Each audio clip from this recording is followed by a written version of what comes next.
আসসালামু আলাইকুম বন্ধুরা। আজকের এই ছোট্ট রিমাইন্ডার শুধু তোমার হৃদয় নয়, তোমার জীবনের পথে আলো হয়ে থাকুক। বন্ধুরা, আমরা প্রতিদিন কত কিছু করি। সোশ্যাল মিডিয়া স্ক্রল করি, ভিডিও দেখি, মানুষের সাথে গল্প করি, কাজ করি, কিন্তু আল্লাহর বাণী কুরআন এর একটি আয়াত পড়ার সময়ও কি আমরা পাই না?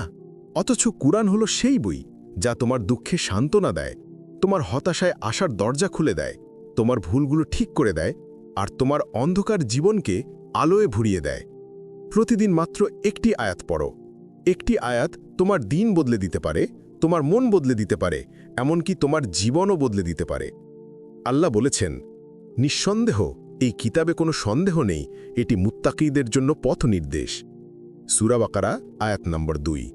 তাই বন্ধুরা, আজ থেকে প্রতিজ্ঞা করি, প্রতিদিন অন্তত একটি আয়াত আমরা পড়ব, তার অর্থ জানব, আর জীবনে প্রয়োগ করার চেষ্টা করব। কারণ যার হৃদয়ে কুরআন আছে, তার জীবনে অন্ধকার থাকতে পারে না। বন্ধুরা, অন্য যে কোনো কিছুর আগে আল্লাহর কালামকে সময় দাও, তুমি দেখবে জীবনের প্রতিটি দরজা তোমার জন্য খুলে যাচ্ছে। আল্লাহ, তুমি আমাদের সকলকে কুরআনের আমল করার তৌফিক দান করো। আমিন। আমাদের এই ভিডিওটি ভালো লাগলে লাইক করো, চ্যানেলটিকে সাবস্ক্রাইব করো ও ফলো করো ফেসবুক এবং ইনস্টাগ্রামে, আর দ্বীনি বার্তা ছড়িয়ে দিতে শেয়ার করো। আবার দেখা হবে নতুন ভিডিওতে ইনশাআল্লাহ।